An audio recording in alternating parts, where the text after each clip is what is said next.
حضرت عائشہ صدیقہ رضی اللہ تعالیٰ عنہ کہتے میں بیٹھی تھی حضور کی بارگاہ میں، دوپہر کا وقت حضور کے کیلولا کا وقت ہوتا تھا، اس وقت صحابہ نہیں آتے تھے، حضور دوپہر کو تھوڑا آرام کرتے تھے۔ کہتے ہیں ایک بوڑھی خاتون ایک دن آ گئی دوپہر کو، اس کے ہاتھ میں چھڑی تھی، لاٹھی پکڑی تھی، اس نے دروازے پہ دستک دی۔ جب میں نے پوچھا کون ہے تو وہ عورت بولی، حضور آرام کر رہے تھے، کہتے ہیں وہ عورت جب بولی نا، اللہ کے محبوب چارپائی پہ اٹھ کے بیٹھ گئے، اس کی آواز کانوں سے ٹکرائی، حضور اٹھ کے بیٹھ گئے۔ دروازہ کھولا، وہ خاتون اندر آئی تو بڑی دنیا آتی تھی، اور جس انداز میں نبی پاک نے اس کا استقبال کیا ایسا کم ہوتا تھا۔ حضور کھڑے ہو گئے، پھر محبوب پاک نے بٹھایا، پھر حضور علیہ السلام کی میں آنکھوں کا حسن اور روشنی دیکھ کے اندازہ کر رہی تھی کہ اس کے آنے سے حضور بڑے ہی زیادہ خوش ہیں، نبی پاک بڑے خوش ہیں۔ اللہ کے محبوب نے کھجوریں دی، سرکہ دیا، دیر تک حضور ان کی باتیں سنتے رہے۔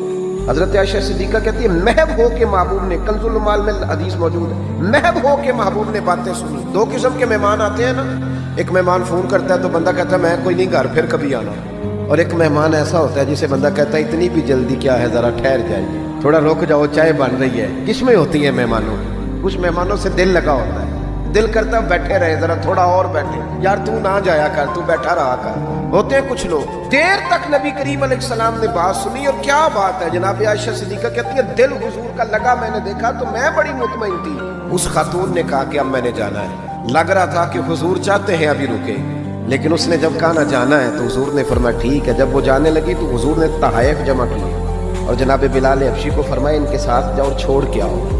جناب عائشہ صدیقہ رضی اللہ تعالیٰ عنہ فرماتی ہیں، کہتے ہیں وہ خاتون چلی گئی، میرا خیال تھا کہ حضور اب مسجد جائیں گے، جب رات کو آئیں گے نا بعد عشاء تو پھر پوچھوں گی حضور یہ کون تھی، لیکن محبوب تو گئے نہیں، لیٹ گئے۔ میں اٹھ کے قدموں میں بیٹھی تو حضور کی مقدس آنکھیں کھلی ہوئی، میں نے عرض کی حضور یہ کون خاتون تھی، اور میں نے آپ کو تھوڑا انفرادی دلچسپی لیتے دیکھا، حضور کون تھی؟ جب میں نے پوچھا تو حضور کی آنکھوں میں آنسو چمکنے لگے، حضور اٹھ کے بیٹھے اور فرمانے لگے عائشہ یہ میری پہلی زوجہ خدیجہ الکبریٰ کی سہیلی تھی، اور فرمایا جب ہم مکے میں رہتے تھے تو یہ آیا کرتی تھی، خدیجہ اس کا پرتقباق استقبال کرتی تھی، اسے کھجوریں کھلاتی تھی، دودھ پلاتی تھی، پھر یہ باتیں سناتی تھی تو خدیجہ اس کی باتوں کا جواب دیتی تھی۔ فرمایا آج اس کی آواز کانوں سے ٹکرائی ہے تو ساری یادیں پھر سے تازہ ہو گئی ہیں۔ فرمایا میں نے اس کے ساتھ وہی سلوک کرنا چاہا ہے جو فاطمہ کی اماں کرتی تھی، میں نے وہی عزت دینی چاہیے جو وہ دیتی تھی۔ اور حدیث کا آخری جملہ اتنا شاندار ہے کہ اس جملے کو یاد کر لیں تو دستور بن جائے ہمارے لیے۔ محبوب نے فرمایا عائشہ تعلق اچھے طریقے سے نبھانا یہ بھی ایمان کا حصہ ہے۔ حضور نے عزت دی، نبی کریم نے وقار دیا، حضور ہر آنے والے کو عزت دی۔